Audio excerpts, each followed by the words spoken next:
Nous allons commencer. Mesdames, Messieurs, bonsoir. Oui. Alors, on est très heureux de vous accueillir ce soir. Vous êtes venus, hein, déjà c'est pas mal. On n'avait pas dit que je... Non, non, alors vous êtes venus nous voir, me voir. Charles, on avait dit honneur aux femmes. Ah non, non, ça c'est Honneur aux femmes, ça c'est autrefois, c'est dans les années 80, ça Honneur aux femmes. Mais là, ce soir, on avait dit... La dernière fois, c'est toi qui as commencé. Là, on avait dit que c'est moi qui commence. Alors je vous donne le nom de notre duo, c'est Louis Lamalis. Alors comme vous comprenez, ça commence par Louis, donc c'est forcément moi qui commence. Oui, enfin, Louis la Malice, parce que ça sonne mieux que Malice le Louis, mais Oui, c'est vrai. voilà. Enfin, On a dit que Bonsoir. c'était pas le one-man show de Malice. ce One soir. Woman Show. On fait un chifoumi, là? Un chiffon. Allez. Chifoumi. Oh, merci. Bonsoir, merci la Baule d'être là pour notre duo Louis la Malice. Vous allez voir un duo plein de joie et de complicité. Et donc ce soir, nous allons vous présenter notre poésie. Et je pense que pour présenter notre poésie, le mieux c'est de se présenter soi-même. Et je vais en 3 minutes me présenter à vous. Vous allez tout savoir. C'est tellement rassurant de mettre des étiquettes, de toujours tout classer en belles catégories. De jolies petites boîtes pour que tout soit plus net, ça dépend, ça dépasse. Faut répondre non ou oui. Si l'on assemble bien toutes les boîtes où je rentre, on obtient une image un peu pixelisée, un algorithme étrange qui compile et concentre tous ces petits je suis, je fais, où j'ai été. Ça commence physiquement. 1m70, poiture 40, taille L et 90C, 22 d'IMC, une silhouette en X, racine grasse et pointe sèche, atopique en zone T. Un sang rhésus A-, aucun tatouage encore, une allergie au chat, un souffle d'asthmatique, plutôt flexitarienne, à tendance crudivore, misophonie, bruxisme, autophagie chronique. Aux normande d'origine et bretonne d'adoption, droitière, de gauche, percée, diesel et permis B, non fumeuse, hétéro, membre d'associations, agnostique, citoyenne et syndicalisée. Balance 3e décan et d'ascendant corsaire de l'eau pour les Aztèques, du singe pour les Chinois, en numérologie le 3, élémentaire, une fête le 16 décembre et ange gardien Mika. Multifonction à la façon d'un couteau suisse fonctionnaire, échelon 8 en catégorie A, professeur des écoles mais aussi directrice, une licence en psycho, AFPS, BAFA. 112,5 au bac L, option maths et théâtre, 106e au concours, 17 ans d'ancienneté, zébrette estampillée, 138 au VES 4, casier judiciaire vierge, normalement névrosé. Je change de statut suivant qui me considère maman, fille, sœur, belle-sœur, cousine, nièce ou tante, amie, muse, confidente, cliente ou partenaire, maîtresse, collègue, voisine, ex-compagne ou patiente. Il y a ce que je fus et que je ne suis plus. Enfant, adolescente, mariée, locataire, auto-entrepreneuse, aikidocate, élue, enceinte, en burn-out et aussi trentenaire. Dans les rayons fantasmes, je suis cataloguée MILF, et pour le commercial, ménagère moins de 50, pour la banque, les impôts, je suis une ligne de chiffres, et pour les pompes funèbres, un dossier en attente. Voilà. Vous avez tout mon recueil de données. Êtes-vous sûr, cependant, de vraiment me connaître? Sinon, si vous voulez, on va se boire un thé, on parlera de nos doutes, nos joies, et nos peut-être. Des données brutes à mettre dans des boîtes, des chiffres. C'est un peu de la poésie. Ouais. C'est aussi de la poésie. La poésie rentre pas dans des boîtes. Ça peut être de la poésie. Être poète, c'est parler de soi. Oui, c'est vrai. C'est se présenter au monde, c'est parler de sa vision du monde. Se raconter, quoi. Est-ce qu'on sait pourquoi on est poète? Tu sais, toi, pourquoi tu es poète? Moi, qui je suis pour être... Alors, qui je suis pour jouer les poètes? Je ne suis pas malien. Je ne suis pas punk à chien. Je ne suis pas peuple russe, je ne suis pas ukrainien. Je ne suis pas une gonzesse. Je ne suis pas juif, pas musulman. Je ne suis d'aucun peuple qu'on tue et qu'on opprime. Comment rendre mes mots un peu plus légitimes? Je ne suis pas malade, je ne suis pas handicapé. Je ne vis pas dans la rue, je mange plus qu'à ma faim. Je ne suis pas obèse, je ne suis pas nain. Et pour ce qui est de la baise, merci, mais ça va bien. Comment écrire des mots qui ne feraient pas les malins? Je ne suis pas un black, pas patron du Nasdaq. Je ne suis pas transgenre, pas homo, pas viril, j'habite pas en campagne et pas vraiment en ville, je ne suis pas de ceux qui ont connu l'exil. Comment écrire des mots qui sonneraient moins futiles? Je ne suis pas écolo, je ne suis pas végétarien, je ne suis pas socialo, je ne suis pas zémourien, je ne suis pas cégétiste, je ne suis pas abstentionniste, je ne suis pas de ceux qui défilent et militent. Comment écrire des rimes qui ne soient pas gratuites? Ok, je ne suis pas d'un groupe minoritaire. Non, je n'ai pas connu les affres de la guerre, ni été abusé par un oncle ou un père. Mais quand j'écris des phrases, qu'elles soient belles ou rebelles, lorsque mes mots dénoncent les horreurs éternelles, c'est à l'encre des larmes de ma sincérité que je trempe ma plume et noircis mes cahiers. J'absorbe, comme une éponge, les vibrations trop fortes, l'habitude de me mettre à la place des autres, cette empathie forgée à coups de ceinturon, un placard a forcé mon imagination. Dans ce réduit trop sombre où mon père m'enfermait, je parlais à des ombres et elles me répondaient. Ces destins dramatiques que je me romançais atténuaient un peu la lourde obscurité. Alors qui je suis pour jouer les poètes? J'écris des mots rebelles qui frappent et qui s'opposent à toutes les injustices des ordres paternels pour les remettre en cause. J'écris des mots sourires, cyniques et dérisoires, qui en feu d'artifice dénoncent à coups de rire les ordres péremptoires. J'écris des mots poussières, qui, entre les interstices, attaquent la raie de lumière et le voient disparaître. Ces étoiles factices sont des lueurs d'espoir qui brillent dans le noir. Ces mots, je les écris pour moi. Mais ces mots, je les dis pour toi. Ouais. Oui,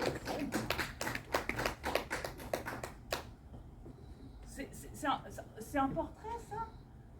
Tu n'es ni ça, c'est un portrait. C'est un portrait niais. Niais, un portrait. Non. Je veux dire, tu te nies dans ce. Non, t'as dit un portrait niais. Oui. Je sais très bien que tu joues avec les mots.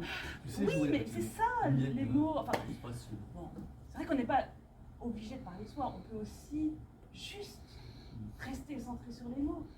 oui. C'est vrai, les mots. Ah, moi, j'aime les mots.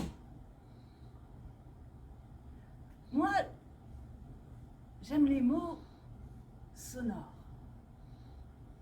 Ceux qui frottent et qui chuintent, qui laissent dans nos oreilles comme une petite empreinte, qui zozotent, qui vrombissent ou qui tintinabulent, mots onomatopées qui éclatent comme des bulles, qui chuchotent, qui soupirent, qui ululent et qui ronflent, qui nous soufflent dans le dos comme une voile qui se gonfle. Des mots venus d'ailleurs, qui nous font voyager, comme des formules magiques, des vœux à exaucer. Zanzibar, Tombouctou, Arménie, Niagara, Amazonie, Sahel, Toscane, Connemara, Machu Picchu, Kyoto, Taj Mahal et Mangrove, Jakarta, Reykjavik et Nijni Novgorod. J'aime les mots du grand air, écume, brise et embrun, ressac, estran, étal, baïne et léger grain, des mots qui disent le sel, le sable et le granit, un horizon si large que je me sens toute petite mais légère comme une plume sur l'aile d'un albatros, des plages de la Galice à celles du Calvados.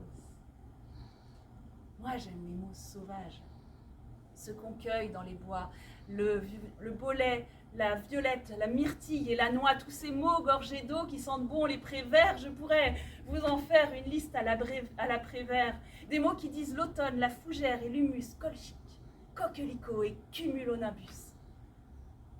J'aime les mots du terroir, qui vont un peu de guingois, les mots des vieilles gens simples qui mêlent un peu de patois, des mots qui sentent la tarte fraîchement sortie du four et le rutabaga et le topinambour, des mots aux mains ridées qui nous offrent une verveine, un sachet de lavande et une pelote de laine. Pas les mots snobinards, mais ceux qu'on baragouine, qui explosent comme des pétards ou bien qui tambourinent, mais qui ont quand même la classe et qui veulent dire quelque chose, qui sentent bon la cambrousse et pas toujours la rose, qui n'ont pas peur de la gadoue ou des mains dans le cambouis, pas des préchis, préchas, pas des bénis oui-oui. Des mots qui vous assoit autour d'une table en chêne, des assiettes ébréchées, soupières de porcelaine, des mazagrans en grès et des couronnes de houx, le couteau qu'on aiguise et le café qu'on moud, le beurre que l'on baratte, la chaussette qu'on reprise, la cire des parquets, l'encaustique des églises. J'aime les mots des brouillards, qui sentent bon la bricole, pas ceux qu'on prend et jette, mais ceux qu'on rafistole, ceux qui connaissent même pas ce que c'est que l'obsolescence, qui pour survivre sont prêts même à changer de sens, qu'ont traversé les temps, qu'ont traversé les âges en se changeant parfois l'orthographe au passage. J'aime les mots buissonniers des chemins dissidents, ceux qui ne sont pas toujours là où on les attend, qu'ont traversé la mer avec une petite valise, qui font pas trop de manières, s'érigent pas en devises. J'aime les mots généreux, ceux qu'on peut partager autour d'une bière bien fraîche ou bien d'une tasse de thé, ceux qu'on cueille en balade comme on ramasse des feuilles qui dans la bouche nous font toujours un bon accueil, qu'on note dans un carnet pour éviter qu'ils fanent et qu'on dira peut-être lors d'une soirée slam.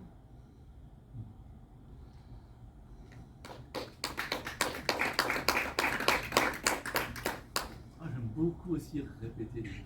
Vrombis, tintinabule. Je peux répéter des mots comme ça toute la journée. Vrombis, vrombis. Bien sûr, les gens autour de moi commencent à vrombis, vrombis. Ça résonne, c'est beau. Ouais. On ne sait jamais, hein, des fois qu'on ne puisse plus les entendre. Qu'on ne puisse plus les dire. Bon, enfin, ça arrivera pas comme ça. Si demain je devais me taire à tout jamais, si demain le silence scellait mes mots dans mes pensées, je râlerais d'abord contre cette injustice qui de mes droits me prive et m'impose le supplice de ne pouvoir répondre lorsque l'on m'interroge, d'avoir les mots coincés tout au fond de ma gorge. Accusant l'imminence de mon obsolescence, juste avant que ma voix ne tire sa révérence, je puiserais en moi la force et le courage pour éteindre ma haine. Pour juguler ma rage, je parlerai d'amour et de fraternité. J'évoquerai le futur de notre humanité, les enjeux climatiques, les risques de sécheresse, la crise énergétique, la survie des espèces. Mais face à la vacuité de ces combats perdus, je me recentrerai sur les choses absolues, les liens du sang, bien sûr. Je veux dire la famille, celle qui m'accompagne, ma femme et mes 2 filles.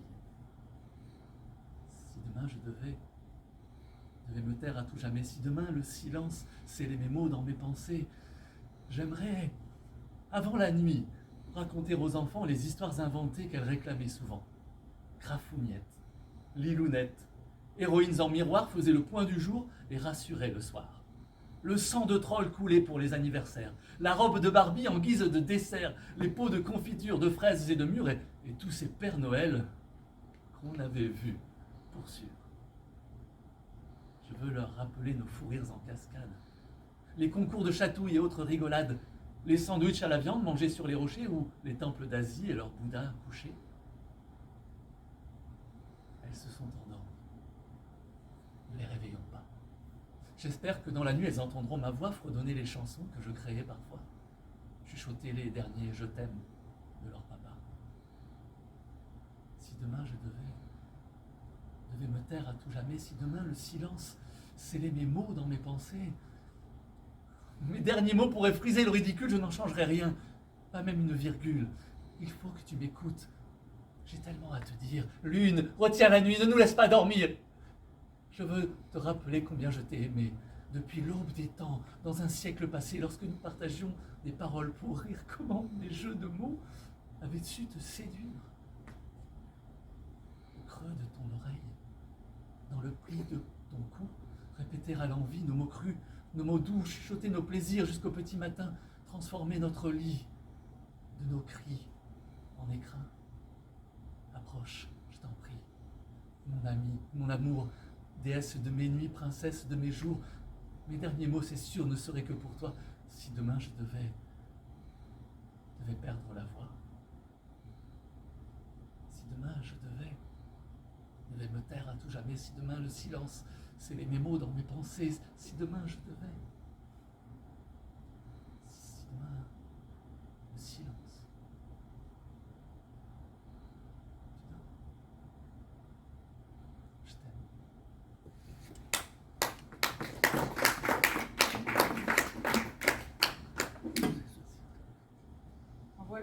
aime l'amour. C'est vrai que... Ah, ça me rappelle... Ça donne une souvenir.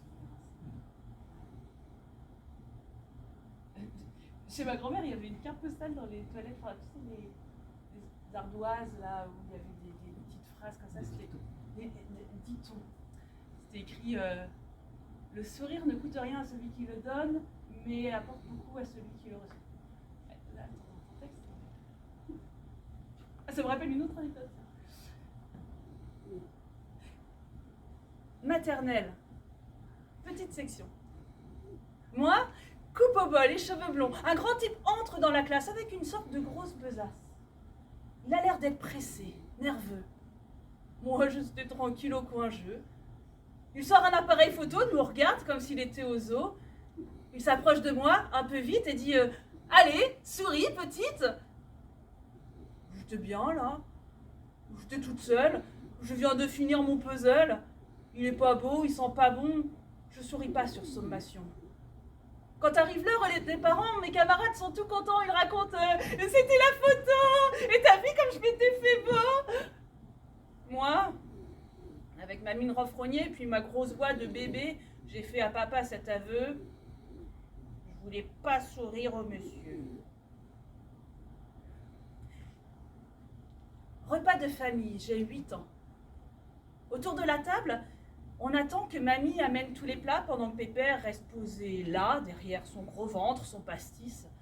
Il me demande alors Alice, dans ta classe, il n'y a pas trop d'arabes? Ils ont pas piqué ton cartable? J'ai rien à répondre, forcément. Lui se resserre un petit coup de blanc et puis comme sévère, il enchaîne ses blagues pourries, nourries de haine sur Mamadou et Fatima, les juifs, les pédés, Bamboula. Nous, avec Florent et Jocelyn, on reste stoïques, on dit rien. À la fin, il regarde maman. Oh, ils sont pas polis, tes enfants, et puis ils ont aucun humour.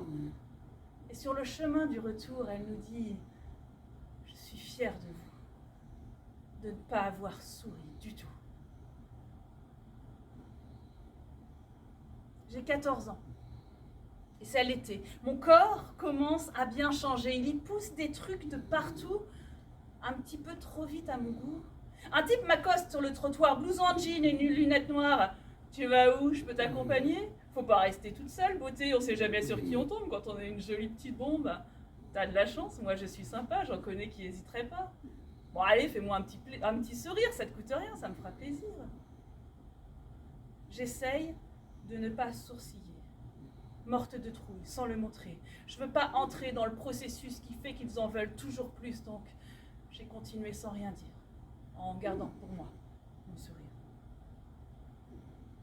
Asseyez-vous, nom, prénom, âge, 22. Je viens pour un dépistage. Dans ce mot, il y a toute mon angoisse. J'ose pas le regarder en face vaguement. J'explique qu'à une soirée, j'ai pas pu bien me protéger. Je sens qu'il trépigne sur place. Oh, il faut bien que jeunesse se fasse. J'espère au moins que c'était bien. Je baisse les yeux. Je réponds rien. Je bois ma honte jusqu'à la lie. Lui, ça l'excite, il renchérit. Allez, faites pas la mijaurée, il vous a quand même pas violé. Je regarde en face Hippocrate, protégé derrière sa cravate. Il ne sait pas combien il me blesse, il n'a pas perçu ma détresse. Il fait des blagues d'un ton banal en me rendant ma carte vitale. Je suis partie sans dire merci. Bien entendu, j'ai pas souri. Sourire, c'est pas automatique. Ça fait partie d'une dynamique. C'est de la confiance, du partage, pas juste un joli étalage. On n'y dévoile pas que ses dents, mais aussi un assentiment. C'est plus qu'une simple politesse, c'est presque aussi doux qu'une caresse. Souvent, je le garde pour moi. Mon sourire n'est pas un droit, non. C'est un cadeau, une offrande. Je ne le fournis pas sur commande. Si tu le veux, ne l'exige pas.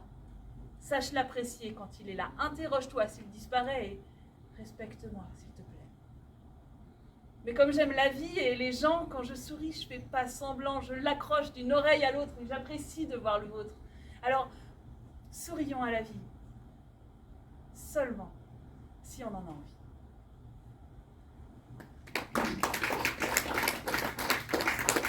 Ah, la poésie de Malice. Malice parle d'elle encore. Comme ça. Oui, enfin, je ne le nie pas, moi, c'est vrai. Moi, toi, tu parles vraiment de toi. Moi, je peux parler d'autres personnages. Quoi. Enfin, Ouais. Tu veux parler d'autres personnages? oui. Moi, je peux parler d'amour aussi. Parle d'amour. D'écologie, pareil. Ah, oui. D'amour et d'écologie. D'amour et d'écologie. Alors, les deux en même temps. Genre la transition écologique. J'ai hâte d'entendre ça. Alors, pour tout vous dire, on vient de Bretagne. Donc justement, c'est en centre-Bretagne qu'ils se sont rencontrés. Dans un coin de campagne, un hameau isolé, Irénée cultivait la terre de ses aïeux, Dominique, à vélo, avait crevé un pneu. Juché sur son tracteur, l'un rêvait d'être acteur pour jouer des romances et des histoires d'amour, l'autre, pour se délivrer, voulait devenir livreur et tout en pédalant s'entraîner pour le tour. Irénée était fan des actrices d'autrefois, Mireille d'Arc, Signoret et Lolo Brigida. Dominique était fan des stars de la Grande Boucle, Jacques Anquetil, Eddy Merckx et Frankie Vanderbroek. Les gens du bourg disaient qu'Irénée faisait sa star. Quand les jours de marché, il portait pas de costard, mais une robe cardin, une paire de loups-boutins et un petit cardigan qui lui allait au teint. Il se faisait siffler, non par admiration, plutôt par jalousie, sifflé par quelques cons prétendant qu'un fermier se devait d'être brut et certainement pas s'habiller comme une pute. Qu'à force de gaspiller les semences paysannes, fallait pas s'étonner du vide de nos campagnes. Et que si l'Irénée se sentait solitaire, une chèvre, une brebis aurait pu faire l'affaire. Pour Dominique aussi, les autres étaient vachards. Ses longues jambes musclées, moulées dans un cuissard, provoquaient des huées à la banque postale. Ses collègues préposés le traitaient de pédale. Et ils sous-entendaient que c'était par piston que leur souffre-douleur gravissait les échelons. Il ne fallait rien plus qu'un sourire du postier pour que ses camarades se sentent aguichés. Ah, un petit aparté à propos de la poste. Juste pour quelques mots en guise de riposte. Depuis qu'ils utilisent les vélos électriques, les facteurs ne sont pas devenus moins alcooliques. Mais revenons un peu à nos deux rejetés. Dominique a crevé, Irénée vient l'aider pour lui rendre service, il lui tient la rustine. À chaque coup de pompe, leur sourire s'illumine. Ils se sont reconnus, comme deux âmes sœurs, la plaine, tout émue, entend battre leur cœur. Classique des films d'amour dans le soleil couchant, c'est pourtant un tableau des plus dépaysants. Un vélo, un tracteur, laissés à l'abandon, l'un à côté de l'autre, regardent l'horizon. Sur la route, un facteur et un agriculteur s'embrassent à pleine bouche et se moquent des moqueurs. Les deux amants ont entamé leur transition, ont changé de braquet, changé de direction, ils vivent très heureux dans leur exploitation et sont plutôt contents de leur opération. Irénée a passé ses cultures en bio. Domi a inventé une nouvelle dynamo, ce qui fournit la ferme en électricité. Ils vendent au marché les légumes d'Irénée. Leur porte est grande ouverte à toutes les différences. Ils soufflent dans la campagne un vent de tolérance. Le hameau s'est peuplé de nouveaux habitants. Il y en a de tous les genres. Il y a même des enfants. Garçons, filles ou transgenres, c'est du pareil au même. Car le plus important, c'est bien que les gens s'aiment, qu'ils vivent sur la terre, sans haine ni révolte, avec au fond du cœur l'amour que l'on récolte. J'aurais jamais cru ça il y a quelques années. Vivre une telle transition dans notre société, mais c'est avec émotion, Dominique, Irénée, qu'en tant que maire du village, je viens de vous marier. Je m'arrivais.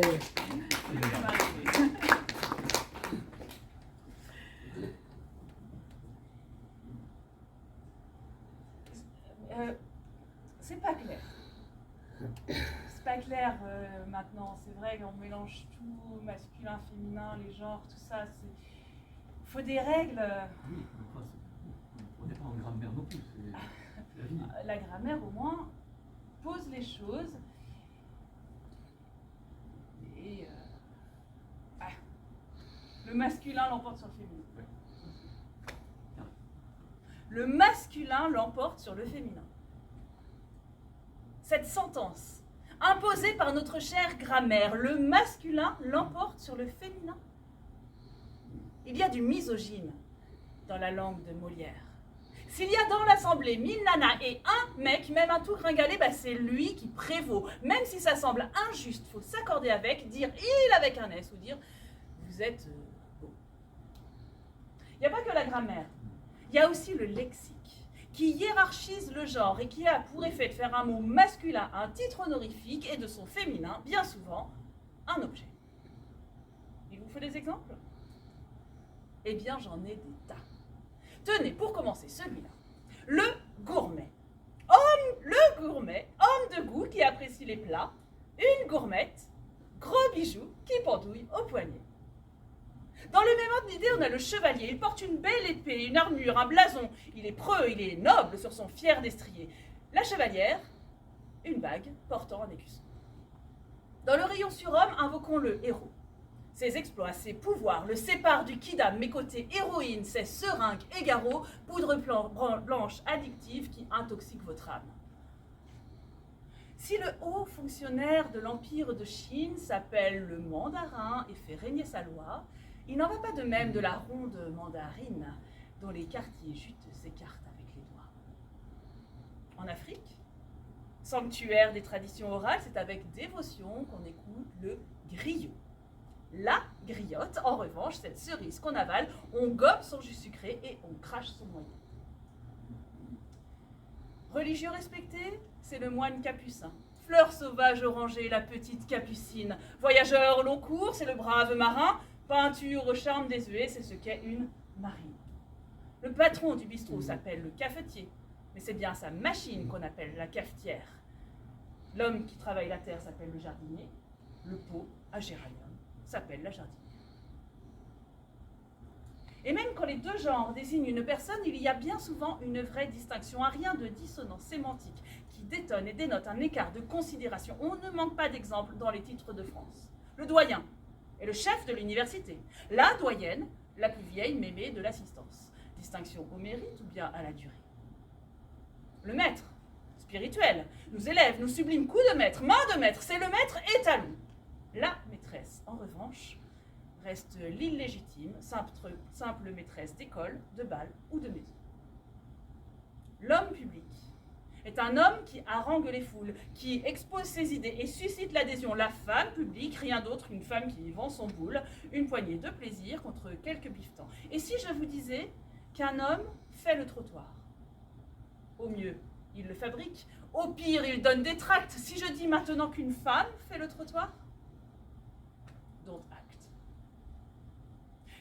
Sans compter ces fonctions qui distinguent l'un et l'une, dont l'un est le statut et l'une sa discipline. Il y a le tribun qui monte à la tribune et puis le médecin qui exerce la médecine.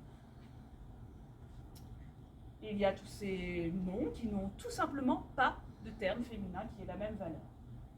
Un ingénieur, un maire, un témoin, un tyran, bandit, témoin, brigand, assassin, reporter.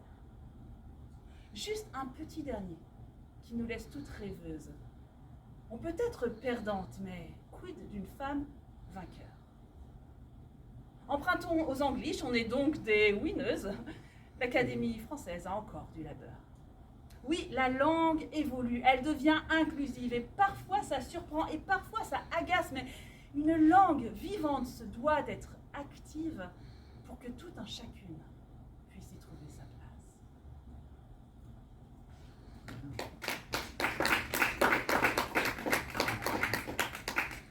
Ça me rappelle une autre histoire de place. Problème de place, pas facile de trouver sa place. Tu vois, si je fais le lien comme ça. Je vois. Mais je peux pas faire ça tout seul. Je vais avoir besoin de toi, Ouais. du public. Ouais. Parce que ça se passe dans les années 80. Ah ouais. Alors, je vais me prendre le micro. Tiens, tu peux. Ah ouais. Voilà, vous avez peut-être certains d'entre vous vécu les années 80. Alors, Il m'entraîne au bout de la nuit. pas facile, allez-y. Les démons de Oui, très nuit. bien. Il m'entraîne. Bonsoir, c'est Et DJ dans Momo au ce platine. refrain qui te plaît. Lady Malice est au bar et au vestiaire. Il y a des sandwichs et de la bière. La disco mobile Starlight est au complet pour vous faire passer une agréable soirée. On n'oublie pas les animations, il y aura des t-shirts à gagner et un repas pour deux à la fiterie Quéquette. On aura bien sûr le quart d'heure américain. Alors faites chauffer vos cavaliers, chevauchez vos cavaliers, on va s'envoyer en l'air et maintenant place à la musique. Zig, zig, zig, zig. C'est soir de baloche au village. La salle des fêtes pleine à craquer ressemble à une boîte de fromage que des vers ont colonisée. Ça bouge, ça remue sa tortille, sa lambada et sa chenille. Même ceux qui n'aiment pas danser secouent la tête, rythme du pied. Il se prépare depuis l'hiver. Louis porte un pantalon vert fait d'un tissu matelassé, chemise rouge et bleu rayée, ouverte sur un poitrail imberbe, dans son sillage un parfum d'herbe. Pas celle qu'on fume, non, celle fauchée qu'il a charriée toute la journée. Car Louis est un saisonnier qu'on fait travailler toute l'année. On l'appellerait premier de corvée s'il n'était pas si maigrelet. De sa démarche chaloupée comme un crabe souffrant de hoquet, il se déplace sur la piste, les genoux tremblants, comme au twist. Le ridicule tuerait Louis s'il n'était pas si sûr de lui. Il l'a lu dans son horoscope, c'est ce soir ou jamais qu'il chope. Il jette des regards de chasseur et se commande un jambon beurre. Et comme boisson, il prend un Spirz. Un Spricht. Ouais, bah une bière c'est bien aussi. Il trouve sa proie, et c'est Marie. Alors, il recoule et caresse son verre de bière de bas en haut, avec ce geste du perverse qui veut montrer sa libido. Marie l'observe et lui sourit. Louis regarde derrière lui, si c'est à lui que ça s'adresse.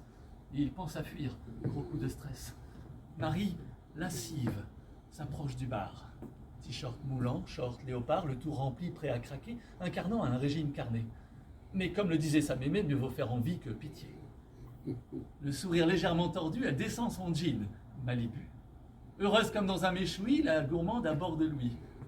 La musique forte cache tout juste les mots que Marie lui éructe. Des petits mots cuits, des gros mots crus, elle parle de sexe, elle parle de cul. Louis rougit mais se laisse faire. Et il la suit là-bas, derrière. Sur le capot d'une voiture, elle le bascule sans fioriture. Elle l'embrasse, elle le bécote. Louis la blesse avec ses côtes. Écrasé sous le poids de la bête, il respire mal. Elle halète. Marie approche à chaque coup de l'ultime plaisir. Tout à coup, oh, les mots oui, que Louis oui. Tout le bal sue que Marie jouit. Soudain, un grand coup de klaxon fait remonter le caleçon que Louis avait sur les cuisses. La caisse est celle de la police. L'agent n'est pas de bonne humeur, d'autant que Marie est sa sœur. Il sort furax, dresse un PV, destruction de biens policiers et attentat à la pudeur. Il ordonne de lâcher sa sœur. Quand on est la fille du maire, on ne peut pas s'envoyer en l'air avec tous les intérimaires. Son horoscope disait vrai, ce soir Louis a bien chopé une amende et un tour de rein. Et des souvenirs plein les mains. Éclusant son 5e pastis, Louis raconte avec malice qu'un beau-frère dans la police, ça peut toujours rendre des services. Patron, un dernier écart. Marie aime pas quand je rentre tard.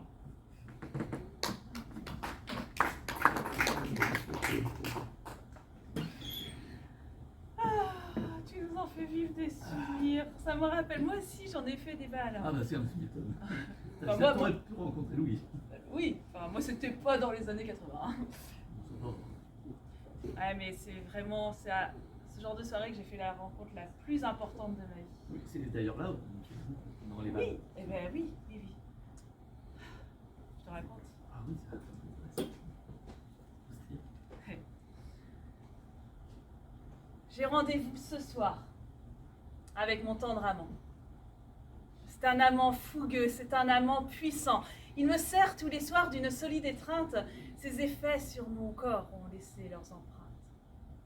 Je me souviens du frisson des premiers rendez-vous. Les regards qu'il posait sur moi étaient si doux. Il était distingué, il était pétillant. Il était là seulement pour les grands événements. On a flirté un peu, moi, timide et peureuse dans ses bras. Je devenais volubile et joyeuse. Il me faisait tourner, il me faisait rire. Je me laissais griser, je me laissais séduire. On se donnait rendez-vous à la prochaine fête. L'idée de le revoir me faisait tourner la tête. Et puis, d'épisodique, c'est devenu régulier et tous les samedis soirs, c'était mon cavalier. On se retrouvait en bas avec quelques amis. À la fin de la soirée, je dormais avec lui. Nos potes disaient de nous qu'on allait bien ensemble. Quand j'y pense aujourd'hui, j'en ai les mains qui tremblent. À l'époque, il ne me paraissait pas toxique. À ses côtés, la vie me semblait plus magique, tout me semblait plus fun, tout était plus intense. J'aimais quand ces baisers altéraient tous mes sens.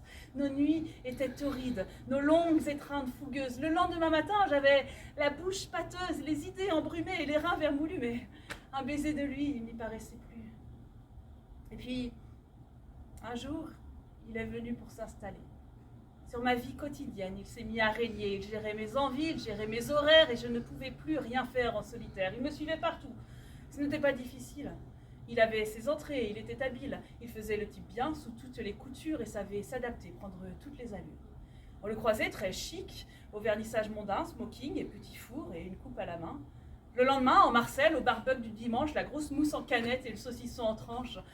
Il était là aussi aux kermesses des gamins, au pot entre collègues, dîner entre copains, les rendez-vous d'affaires, les repas de famille. Je ne savais plus quoi faire pour qu'il me laisse tranquille. Quand je voulais m'échapper, il me faisait une crise. J'étais hypnotisée, totalement sous emprise. Je voulais contrôler ses accès de fureur et cacher à mes proches que je vivais dans sa peur. J'ai hurlé plus d'une fois que l'on s'arrêterait là, mais chaque fois, à plat ventre, je retombais dans ses bras. Je l'ai chassé de chez moi comme on vit d'une ordure, mais me passer de lui, c'était vraiment trop dur. Il revenait, penaud, sans plus rien d'agressif, jurant que plus jamais il ne serait excessif. Je lui ouvrais les bras, bêtement attendri par la promesse sucrée d'un simple « mon chéri ». C'est mon amant toxique, mon gardien de l'enfer, un manipulateur narcissique et pervers, sans la moindre pitié, sans la moindre empathie. Il me regarde à ses pieds roulés sur le tapis. Lui, c'est l'innocence même, il est là, désinvolte.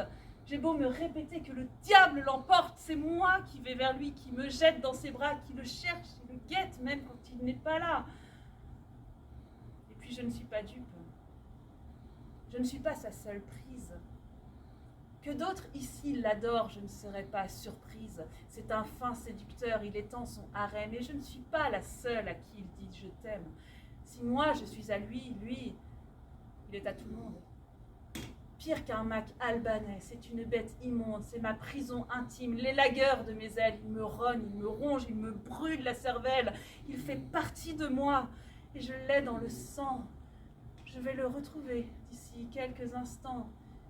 Il est ici, ce soir, et il boit mes paroles. Il porte un joli nom, mais il s'appelle alcool.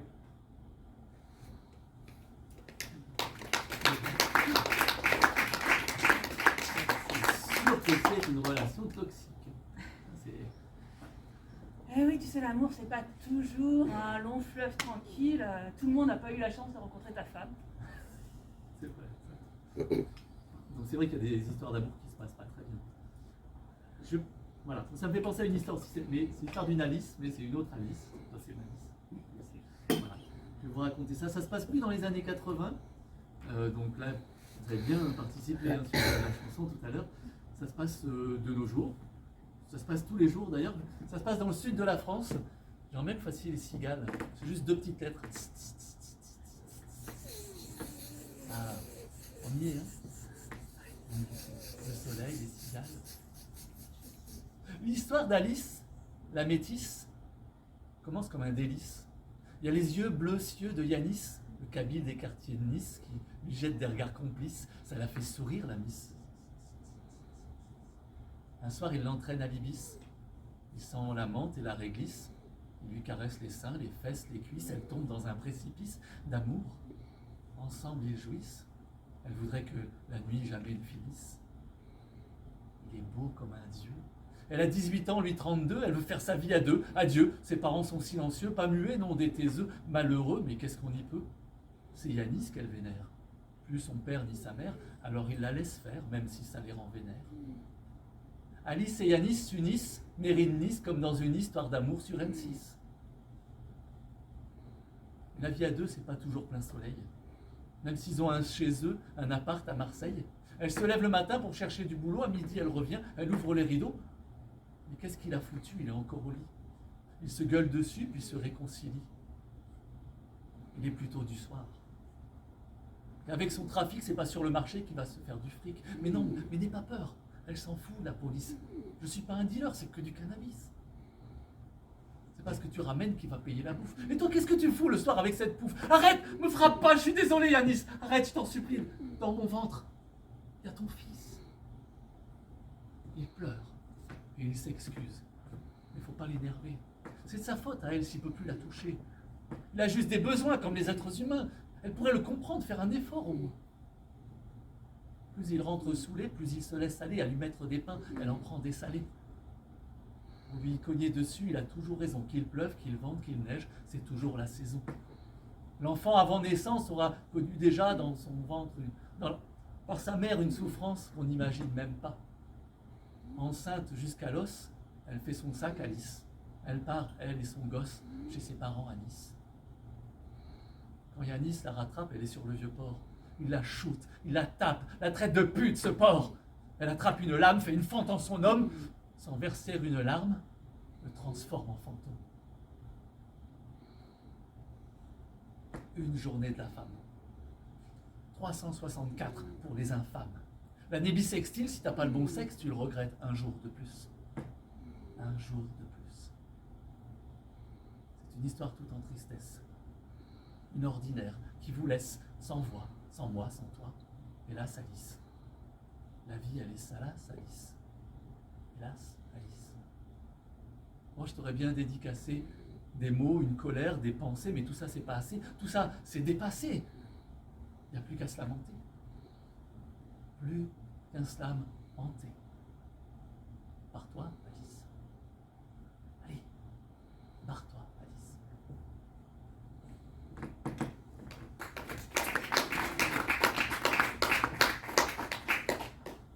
Tiens aussi, elle est toxique, ton histoire. Mais on fait comment après? Pour pas vivre des histoires toxiques, justement. Mais ça, il faudrait faire des efforts. Il faut avoir envie, quoi. Ah oui. Je veux dire, il faut avoir envie de plaire. Oui. Bah quoi, il te plaît pas mon lieu de travail? Ah, si, si, il est bien. Le travail. Oui, enfin, plaire. Moi, plaire, c'est jamais qu'une apparence. Voilà. Ah oui, en fait, c'est délicat. Tu comprends pas. Moi, j'ai envie de plaire, mais j'ai envie, enfin, pas juste. J'ai envie de plaire parce que je suis au fond, tu vois.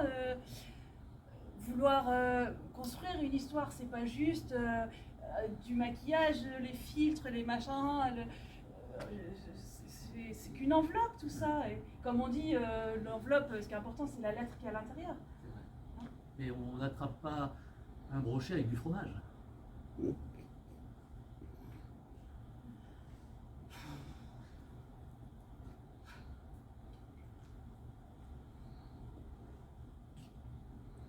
C'est samedi.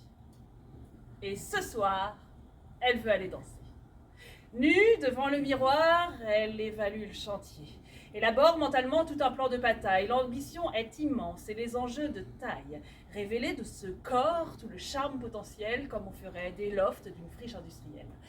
Elle étale devant elle les instruments de torture, gants de crin, cire chaude, lime, râpe et set de manucure. Tout devra y passer, des cheveux aux orteils, la peau, les ongles, les doigts, le nez et les oreilles. Un gommage à l'amande, une lotion exfoliante, un masque à l'argile verte et une crème repulpante. Commencent les douloureux travaux d'épilation. 6 mois de désherbage laissés à l'abandon. Elle opère patiemment mollets, aisselles, sourcils. Elle finit à la pince et avec minutie. Puis arrive le dilemme en attaquant le maillot. L'intégrale, le triangle ou le ticket de métro. Puis ce seront d'autres choix. Push-up ou balconnet, le string ou le tanga, quelle robe, quel décolleté, des collants ou des bas. Pourquoi pas sa guépière? Elle voudrait être sexy, mais ne pas faire vulgaire. Elle voudrait qu'on la voie, elle voudrait qu'on l'envie, elle voudrait qu'on la veuille, mais la respecte aussi. Arrive le maquillage. Fond de teint et rimel, un peu de blush, pas trop, faut que ça fasse naturel, faut qu'elle soit désirable, mais qu'elle ait l'air vivante. Que ça révèle qu'au fond, elle n'est pas qu'une belle plante. Devant ses escarpins, elle veut baisser les bras. Ça rime à quoi, au fond, de faire tout ce tralala? Ce qu'elle veut, c'est qu'on l'aime.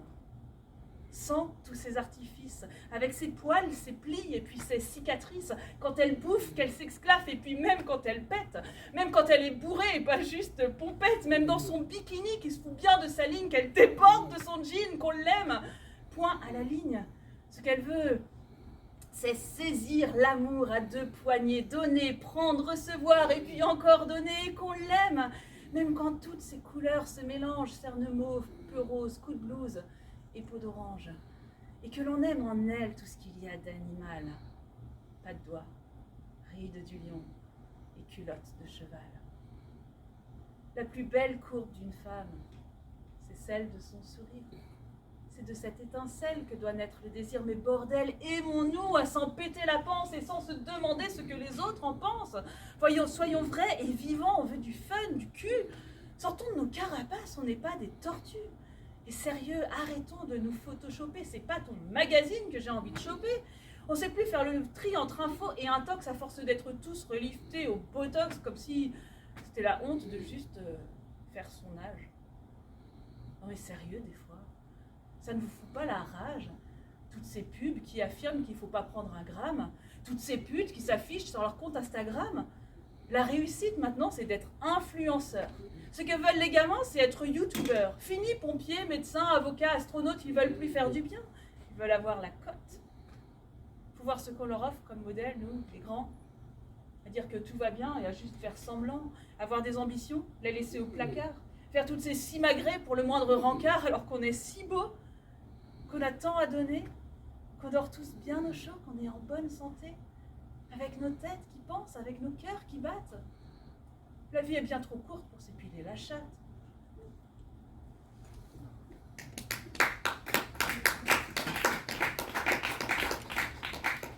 Eh ben moi c'est pareil. Non mais moi tout pareil. Non, je vous sens trop rigoler, mais les injonctions sur... Bon, c'est dur d'être une femme, d'accord, mais les injonctions sur les hommes... L'épilation, la manucure, le défrisage. L'épilation, enfin bon, trop chaud. Non, le pouvoir, l'argent. Les gens qui ont de l'argent, cela compare tout le temps. Ceux qui sont bien pourvus compètent leur cul. On leur monte des podiums, on leur dresse des classements. Moi qui n'ai aucun goût pour la compétition, même mon mauvais goût se teinte de dérision. Je ne veux pas jouer au jeu de celui qui a la plus grosse, comme le font ces minables d'Elon Musk et Bezos, qui montrent leur fusée, qui sortent leur fusée et la montrent à tout le monde, comme si le pouvoir était de forme oblongue. La Lune, je la préfère vue d'ici, pied sur terre. Et si parfois je dis que j'aime la visiter, ce n'est que poésie et manière de rêver.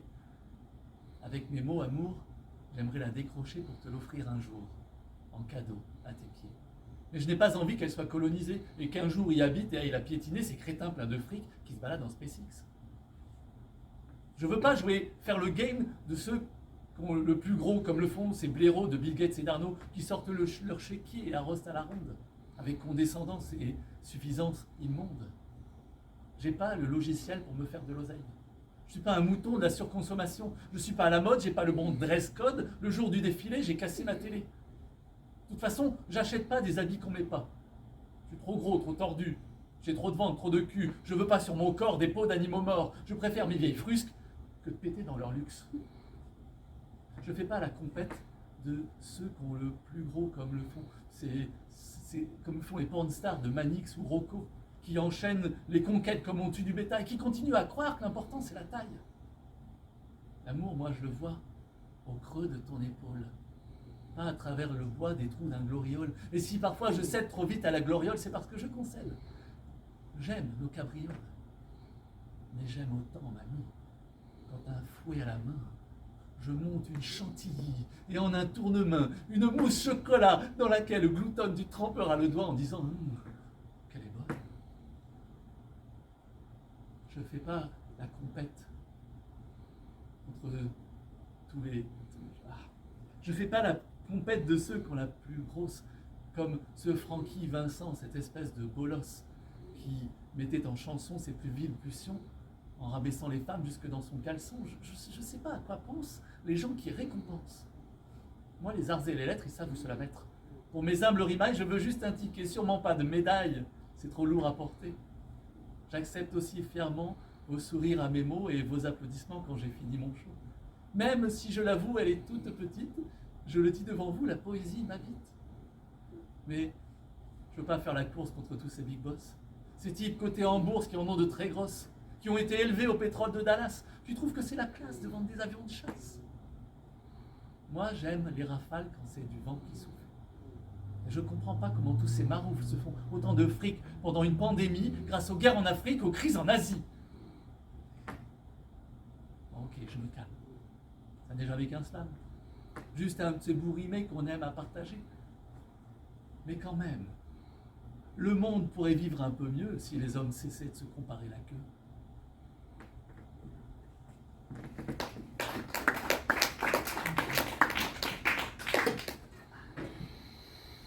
Eh ben voilà, je crois que ce soir on peut dire qu'on s'est mis à nu devant vous. Ouais. Vous savez tout sur nous, sur nos tics, nos tocs, nos trucs. Peut-être que même la prochaine fois que vous vous regarderez dans un miroir, eh ben vous penserez à nous. C'est possible. Et toi, tu t'es vu dans mon miroir? Et tu as cru à nos histoires? On se fantasme et on s'invente des vies passées, des joies présentes. On se raconte, on se romance, en coups de blues, en coups de chance. On se distille, on se dilue entre les rêves et le vécu. Des mots, des bribes, des tesselles, Des tessons, des bris de vaisselle. une mosaïque de bouts de soie Un peu de vous, de toi, de moi. que l'on assemble pour faire un tout. Avec parfois des rimes au bout. Être poète, c'est peindre en mots, à petites touches, un tableau. On voit des points, on voit des traits. Puis on recule, c'est un portrait. Un paysage, une nature morte, miroir du monde en quelque sorte. Toi, qu'as-tu vu dans mon miroir? Et as-tu cru à mes histoires? Ma poésie est travestie Elle se cache et elle se tapit. dans l'ombre de mes fanfaronnades. Dans mes coups de tête, mes ruades. Même si je mens comme je respire, Entre mes soupirs, elle transpire. ma poésie est un partage. Ma tasse de thé, mon 12 ans d'âge. Elle se déguste à petits traits, elle s'absorbe à petites lampées. C'est encore meilleur à plusieurs pour en partager les saveurs. Dans mes mots, il y a ton reflet, la face que je veux bien montrer. Mon côté pile et mes heures sombres, que je mets en lumière mes zones d'ombre. Il y a la chaîne, il y a la trame, recto et verso d'une même âme. Toi, qu'as-tu vu dans mon miroir? Et as-tu cru à mes histoires? La poésie, c'est du spectacle, et ça peut même faire des miracles. On use de la magie des mots, des lapins sortis du chapeau. Des filtres, des onguents, des potions qu'on distille sans modération. On cherche le beau dans le lait, on tresse le faux avec le vrai. Le cœur ouverte comme une corolle. Les figurants, les seconds rôles, Les scénaristes et les cadreurs, chacun a droit au projecteur. c'est encore mieux qu'au cinéma. Car les images se trouvent en toi. Il n'y a plus qu'à tirer le fil Le passer dans le chat de l'aiguille, et coudre ensemble les émotions. en toute liberté, sans patron. Toi, qu'as-tu vu dans mon miroir? Et as-tu cru à mes histoires? Je sème mes mots, je sème mes phrases, je plante mes mots. J'ai l'impression de faire du bio. Je jette mes graines aux quatre vents. Il y en a qui germent, forcément. Si j'ai touché tes émotions, prends bien soin de ces plantations. Mets-les sous verre, mets-les sous cloche. Partage-les avec tes proches. Car si les poèmes de Malice, Ou de Charles-Louis te ravissent. si tu as cédé à nos charmes, fais-nous la pub sur Instagram. Nous, Saltimbanque 2.0, on se nourrit de vos bravos. Mais on n'est pas contre non plus si vous avez un petit surplus. Que vous remplissiez le chapeau de quelques dollars ou euros. Alors toi, qu'as-tu vu dans mon miroir? Et est-ce qu'elles t'ont plu, nos histoires?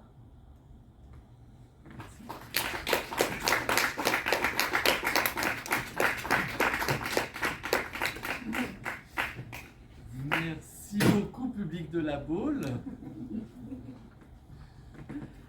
Voilà, on espère que ce petit duo de charme avec ce texte final spécialement créé pour cette soirée vous a plu.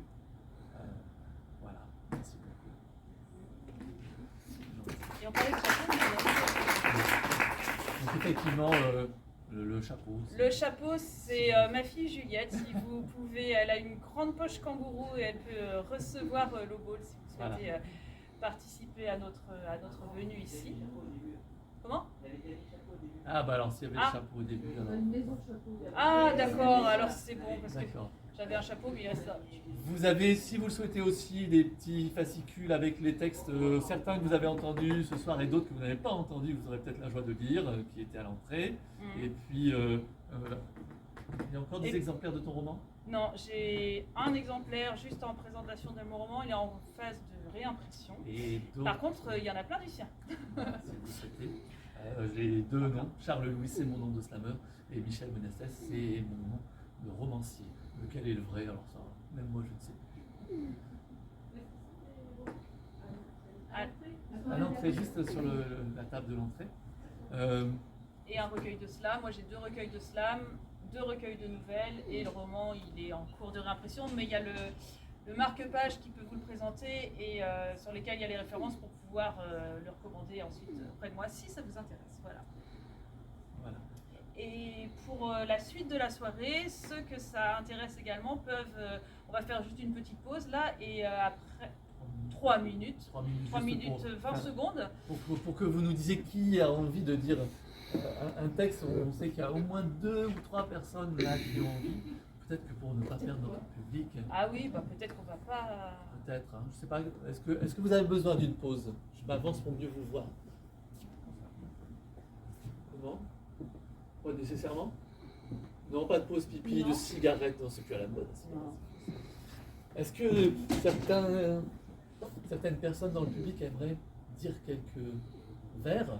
Alors, c'est l'habitude des scènes ouvertes, c'est-à-dire qu'on vient sur scène qui veut, avec le micro que nous avons préparé. Voilà. Voilà. Et et on vous écoute avec plaisir. Au départ. Je croyais qu'il allait. Mais moi aussi, je croyais que monsieur allait dire un... Non, personne. Mais bon, peut-être que par là, il y a des gens qui auraient envie. Tu veux qu'on lance? Oh, il n'y a pas d'obligation. Tu risques de lancer et de terminer aussi. Ça va peut-être. Alors, on passe au micro. On m'entend avec le micro, oui. On passe au micro juste pour les quelques personnes. Je sais qu'il y a des autrices, des personnes qui écrivent, qui font des ateliers d'écriture, mais le passage sur la scène et avec le micro n'est pas toujours aisé. Donc, je lance un dernier avis aux amateurs. Je sais qu'il y a 2 amateurs là qui trépignent, qui font toutes les scènes d'Europe, j'allais dire de France, mais non, d'Europe, Belgique.